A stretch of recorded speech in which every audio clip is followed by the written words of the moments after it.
Oke, perkenalkan nama saya Rizky Bersiwo dengan NIM 220211060025 dan pada video ini akan membahas mengenai tugas 10 dari praktikum keamanan cyber.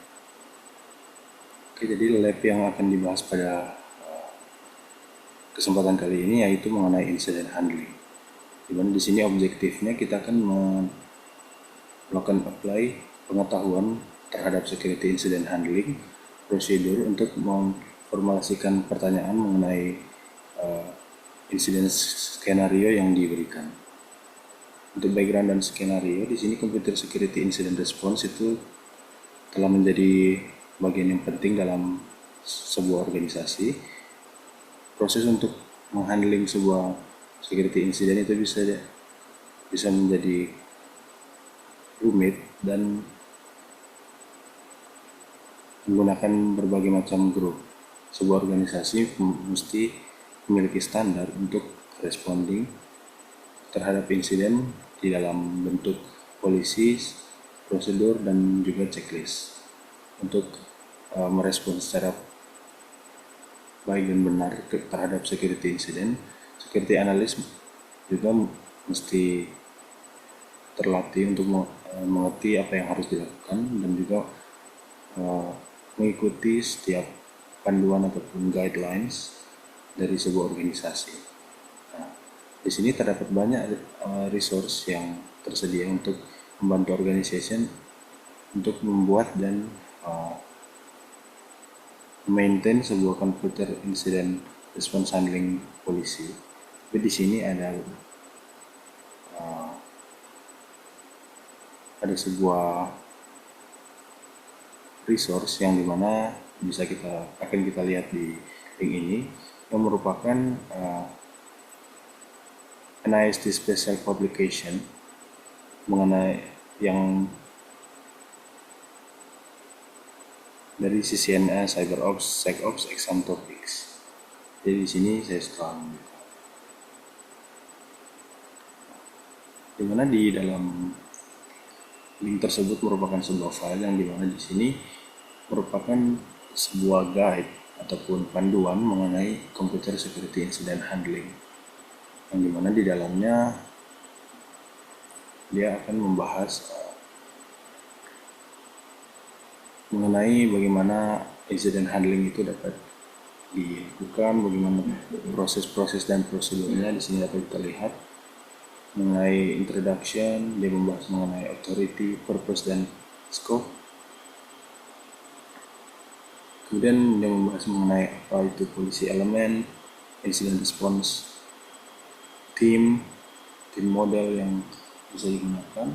Serta di sini dia membahas pada part yang ketiga, dia membahas mengenai handling sebuah insiden, yang di dalamnya dia akan menjelaskan mengenai bagaimana itu 4 fase penanganan dari sebuah insiden. Yang pertama yaitu preparation, yang dimana di dalamnya dia mempersiapkan untuk penanganan sebuah insiden tersebut dan cara mencegahnya. Kemudian detection dan analysis, yang di dalamnya ada pembahasan mengenai insiden-insiden tersebut, baik itu dari analisis, documentation, notifikasi, siapa yang tanda-tanda dari attack tersebut, tanda-tanda dari insiden, dan lain-lain. Kemudian ada containment, eradication, dan recovery, yang dimana dia akan membahas mengenai bagaimana cara memilih strategi untuk meng-contain dari penyerangan tersebut. Kemudian ada evidence gathering serta identifying dan host yang di-attack. Kemudian juga ada post incident activity, itu fase yang terakhir, yang dimana dia membahas mengenai apa saja pelajaran yang didapatkan, bagaimana menggunakan data insiden yang dikumpulkan, serta bukti-bukti yang dikembangkan. Jadi di sini kita bisa masuk ke skenario yang pertama, yaitu Worm and Distributed Denial of Service (DDoS) Agent Infestation. Nah, dimana di sini kita akan diarahkan untuk membaca dan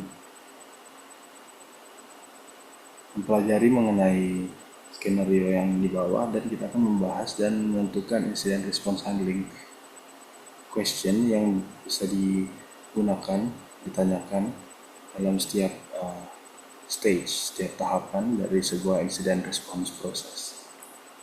Nah, jadi skenario ini mengenai sebuah firma investasi kecil yang dikelola oleh sebuah keluarga, yang dimana organisasi ini hanya mempunyai satu lokasi dan memiliki pekerja kurang dari 100. Nah, di suatu hari Selasa pagi, sebuah worm baru itu dirilis yang menyebar dalam removable media, dan dia bisa mengcopy dirinya sendiri ke sebuah open window shares. Ketika worm tersebut nantinya menginfek sebuah host, dia akan menginstal DDoS agent yang nantinya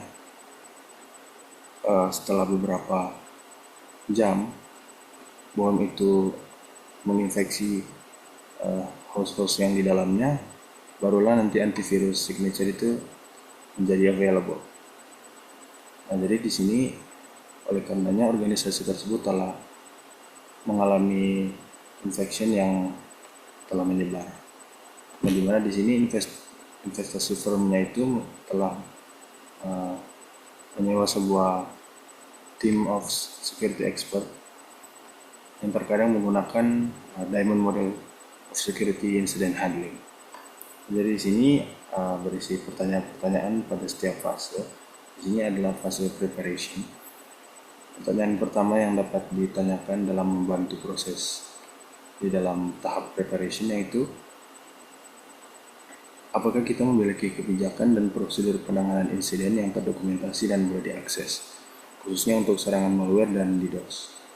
Kemudian selanjutnya ada, apakah semua karyawan, terutama yang memiliki akses ke data sensitif, telah menerima pelatihan kesadaran keamanan mengenai risiko penggunaan media portable dan pentingnya menjaga keamanan endpoint. Kemudian juga ada, apakah kita memiliki daftar kontak tim response incident CSIRT internal dan eksternal yang terbaru. Selanjutnya ada, apakah tools dan software untuk analisis malware forensik dan pemulihan sistem sudah tersedia dan siap untuk digunakan.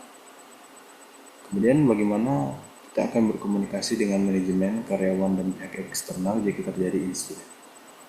Dan juga apakah kita memiliki backup data penting yang teratur dan teruji proses pemulihan.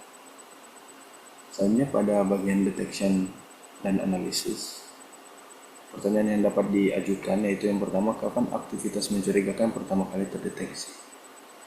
Selanjutnya, perangkat atau user mana yang pertama kali terinfeksi.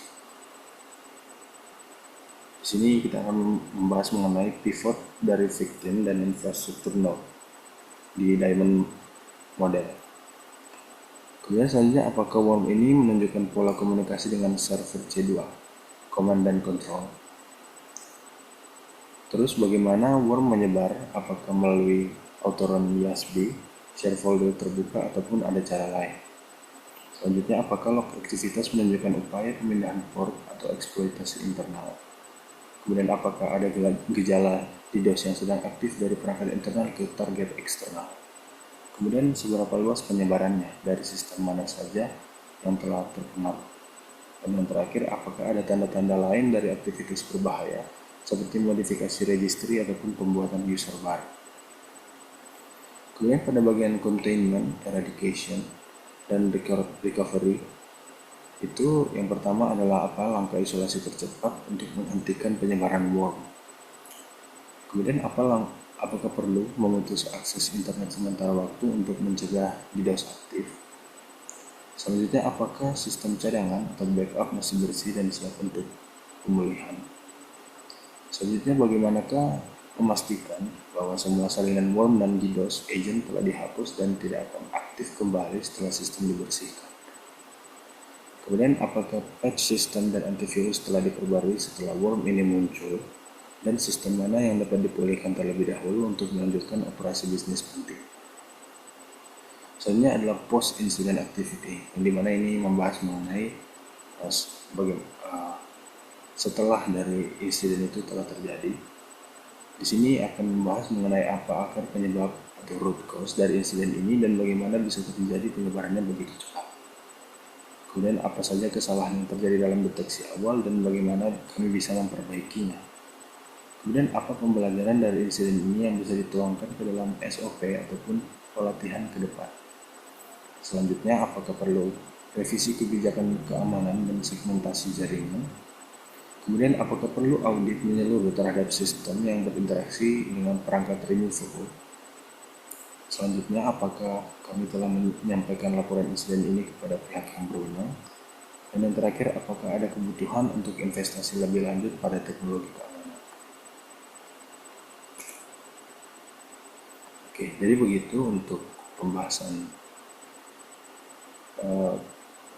incident response handling question pada skenario yang pertama. Selanjutnya akan masuk ke skenario yang kedua, yaitu akses yang tidak terautorisasikan ke dalam sebuah payroll record. Nah, jadi skenario ini itu mengenai sebuah rumah sakit mid-size dengan beberapa satellite office dan medical service. Organisasi ini mempunyai beberapa lokasi yang memperkerjakan lebih dari 5.000 pekerja. Nah, karena ukuran dari organisasi ini, mereka mengadopsikan sebuah CSIRC model dengan Distributed Incident Response Team. Mereka juga mempunyai sebuah koordinasi tim koordinasi yang menjaga, yang menaungi CSIRT dan membantu mereka untuk berkomunikasi terhadap satu sama lain. Nah, di dalam suatu Rabu sore, organisasi physical security team dari sebuah organisasi ini menerima telepon dari sebuah payroll administrator yang melihat sebuah orang yang tidak dikenali meninggalkan office administrator tersebut, turun ke hallway dan meninggalkan bangunan. Administrator ini telah meninggalkan workstation-nya tidak terkunci dan tidak ada yang dan kosong selama beberapa menit.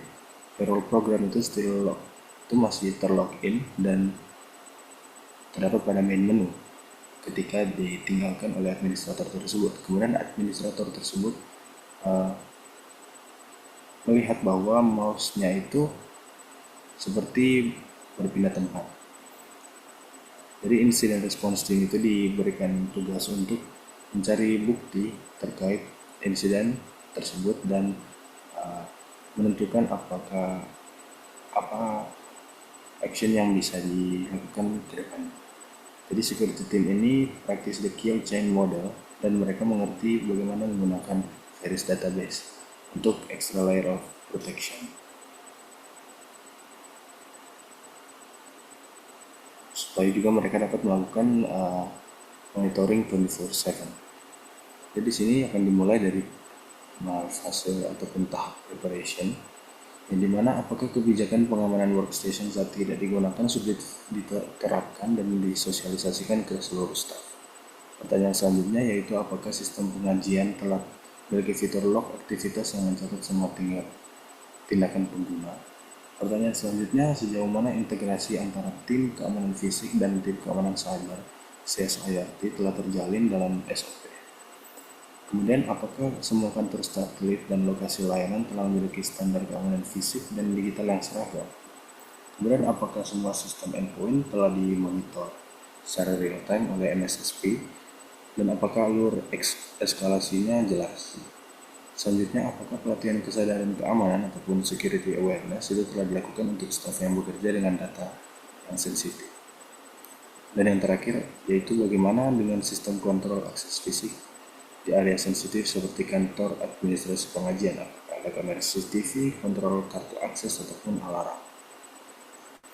Selanjutnya pada tahapan detection dan analisis, di dalamnya yaitu pertanyaan yang dapat ditanyakan yaitu siapa orang asing yang terlihat di kantor tersebut, apakah rekaman CCTV menangkap identitas atau aktivitasnya. Pertanyaan selanjutnya yaitu apakah ada log system yang menunjukkan aktivitas mencurigakan selama waktu workstation ditinggalkan. Kemudian apa saja file atau data yang diakses ataupun diubah dalam sistem pengajian. Selanjutnya, apakah sistem telah mencatat login ataupun interaksi pengguna dalam rentang waktu tersebut, misalnya timestamp dari sebuah event. Kemudian, apakah insiden ini bagian dari serangan yang lebih besar di lokasi yang lain yang berada dalam jaringan dari rumah sakit? Pertanyaan selanjutnya, adakah jejak digital, misalnya clipboard history, browser history, log temporary file yang menunjukkan niat tertentu dari pelaku? Dan yang terakhir, apakah ada indikasi penyerang menggunakan malware ataupun tools eksternal dari USB drive yang mungkin dicolokkan? Kemudian untuk membahas mengenai containment eradication dan recovery, perlu ditanyakan pertanyaan berikut. Yang pertama yaitu apakah akun payroll administrator perlu dikunci sementara untuk investigasi lebih lanjut? Kemudian perlukah dilakukan audit menyeluruh terhadap akses ke sistem pengajian dalam 24-28 jam terakhir? Kemudian apakah sudah dilakukan koordinasi lintas CSIRT untuk memastikan tidak ada insiden serupa di lokasi yang lain? Kemudian bagaimana memastikan tidak ada backdoor ataupun malware yang tertinggal di workstation korban, yaitu workstation administrator tersebut. Kemudian perlukah sistem payroll dipulihkan dari backup terakhir sebelum kejadian jika ditemukan aktivitas berbahaya? Dan yang terakhir, apakah langkah pemulihan juga termasuk penguatan kebijakan autentikasi dan penguncian layar otomatis? Untuk selanjutnya yaitu pertanyaan yang bisa disampaikan ataupun dibahas pada post incident activity. Yang pertama yaitu apa akar penyebab utama insiden ini, kelalaian manusia, kelonggaran pengamanan fisik, ataupun kekurangan teknis. Kemudian apakah perlu dilakukan revisi pada SOP keamanan workstation terutama di daerah dengan data yang sensitif? Pertanyaan selanjutnya, bagaimana insiden ini akan dicatat di Veris database untuk membantu analisis benchmarking insiden yang serupa? Pertanyaan selanjutnya, apakah perlu peningkatan sistem kontrol akses fisik, misalnya penggunaan kartu ID, biometrik, ataupun pengawasan pintu?